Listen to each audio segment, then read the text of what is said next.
ತಮಿಳುನಾಡು ವಿಧಾನಸಭಾ ಚುನಾವಣೆಗೆ ಇನ್ನೇನು ಕೆಲವೇ ತಿಂಗಳು ಬಾಕಿ ಇರುವಾಗಲೇ ಬಿಜೆಪಿಗೆ ಅತಿ ದೊಡ್ಡ ಶಾಕ್ ಎದುರಾಗಿದ್ದು ಮಹತ್ವದ ಜವಾಬ್ದಾರಿಗೆ ಮಾಜಿ ರಾಜ್ಯಾಧ್ಯಕ್ಷ ಕೆ ಅಣ್ಣಾಮಲೈ ರಾಜೀನಾಮೆ ಕೊಟ್ಟಿದ್ದಾರೆ. ಹೌದು, ಮುಂಬರುವ ತಮಿಳುನಾಡು ವಿಧಾನಸಭಾ ಚುನಾವಣೆಯನ್ನು ಗಮನದಲ್ಲಿಟ್ಟುಕೊಂಡು ಬಿಜೆಪಿ ರಾಜ್ಯದ ಎಲ್ಲ 234 ಕ್ಷೇತ್ರಗಳಲ್ಲಿ ಸಂಘಟನಾ ಪ್ರವಾಸ ಹಾಗೂ ಪ್ರಚಾರ ಕಾರ್ಯಕ್ಕೆ ಯೋಜನೆಯನ್ನ ರೂಪಣೆ ಮಾಡಿತ್ತು. ಈ ಯೋಜನೆಯ ಭಾಗವಾಗಿ ಪಕ್ಷದ ಪ್ರಮುಖ ನಾಯಕರಾದ ಎಲ್ ಮುರುಗನ್, ಫೊನ್ ರಾಧಾಕೃಷ್ಣನ್, ತಮಿಳಿಸೈ ಸೌಂದರರಾಜನ್, ಎಚ್ ರಾಜ ಸೇರಿದಂತೆ ಕೆಲವರಿಗೆ ತಲಾ 4ರಿಂದ 6 ಕ್ಷೇತ್ರಗಳ ಉಸ್ತುವಾರಿ ಕೊಡಲಾಗಿತ್ತು.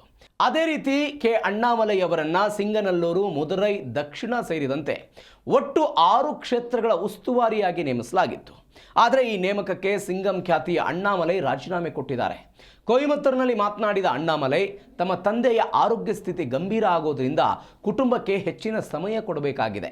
ಹಾಗಾಗಿ ಮುಂಬರುವ ವಿಧಾನಸಭಾ ಚುನಾವಣೆಯ ಕ್ಷೇತ್ರ ಉಸ್ತುವಾರಿ ಕರ್ತವ್ಯಗಳನ್ನು ನಿರ್ವಹಿಸೋದಕ್ಕೆ ನನ್ನಿಂದ ಸಾಧ್ಯವಾಗುತ್ತಿಲ್ಲ ಅಂತ ಸ್ಪಷ್ಟಪಡಿಸಿದ್ದಾರೆ.